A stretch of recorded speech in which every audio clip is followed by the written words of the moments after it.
Bonjour tout le monde. Que va-t-on parler dans cette vidéo?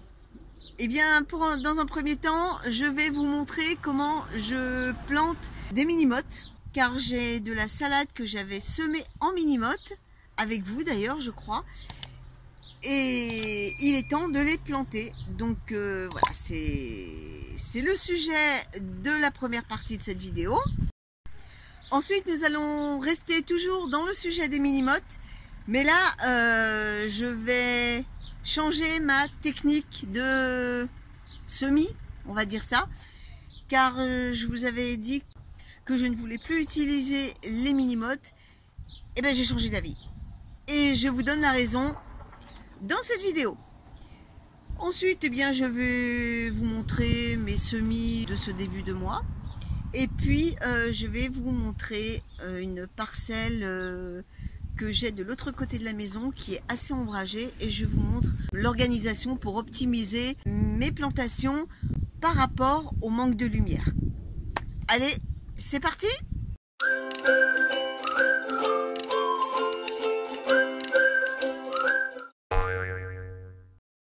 La Grotte Dorée, semée en mini-motte le 18 février, est en âge de mener sa vie à l'extérieur. Mais avant, il faut que je récolte quelques salades pour lui faire de la place.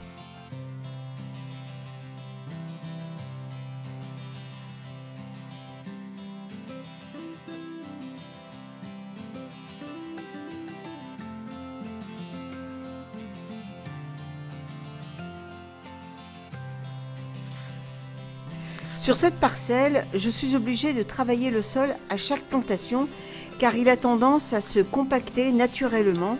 Bon, il va mieux, mais il y a encore pas mal de choses à faire pour l'assouplir davantage.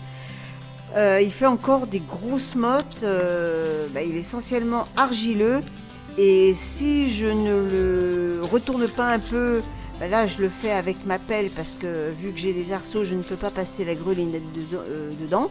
Si je ne le travaille pas, eh bien, il redevient vite béton, et malgré les apports réguliers que je peux faire.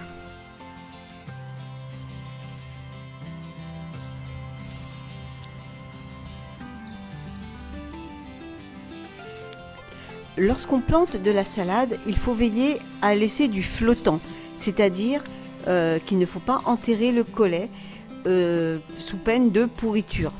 Et lorsqu'il s'agit des mini-mottes, eh bien celles-ci doivent affleurer la surface du sol.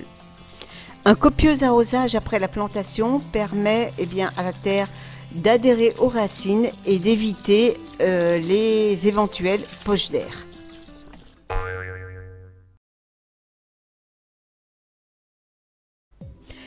À propos des mini-mottes, j'avais fait une vidéo à ce sujet où je disais de ne plus me servir de ce système du presse-motte. Eh bien, comme on le dit, il n'y a que les imbéciles qui ne changent pas d'avis.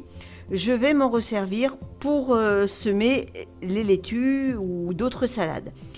La raison à cela, c'est que je manque cruellement de terreau maison. En fait, je pensais en avoir assez pour la saison. Eh ben non, j'avais fait 3 sacs.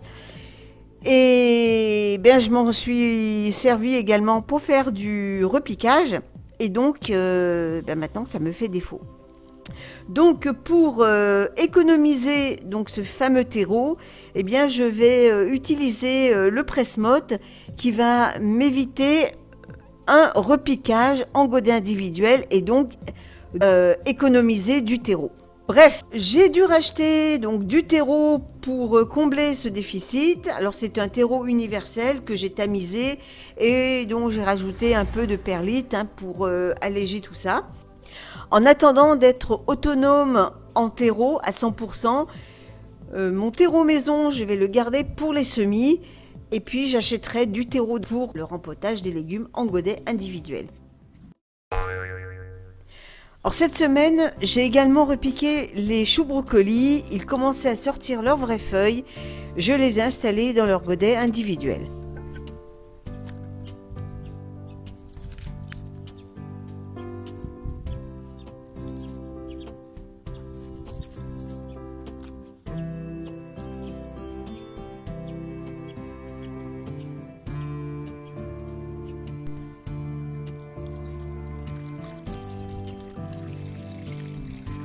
J'ai refait un semis de betterave. Je rappelle que ce que l'on appelle graines se nomme glomérule. C'est en fait un agglomérat de graines. Un glomérule vous donnera plusieurs plantules. Alors côté fleurs, je vais semer des œillets de fleuriste et des zinnias. C'est la première année que j'en fais et on peut les semer à partir d'avril jusqu'à juin. Donc on est dans les cordes.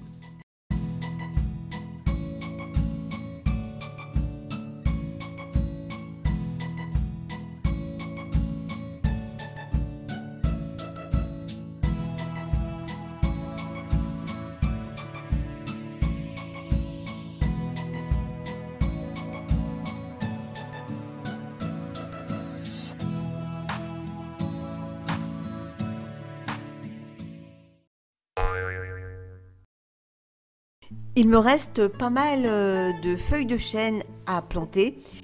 Je vais les mettre dans une autre zone de l'autre côté de la maison.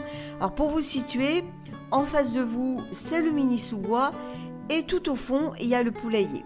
C'est une parcelle qui ne reçoit pas trop de soleil, mis à part le côté droit ou vers le grillage où je vais installer cette année les courges éponges. Alors la partie centrale est divisée en deux zones. Celle de droite est encore au soleil. Celle de gauche, là où je suis en train de planter la salade, elle est à mi-ombre.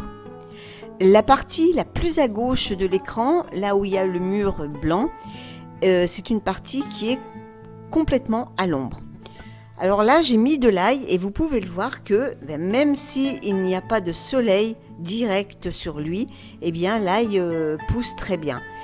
Mais il faut aussi noter que le mur, comme il est blanc, il réfléchit la lumière. J'espère que cette vidéo vous aura plu.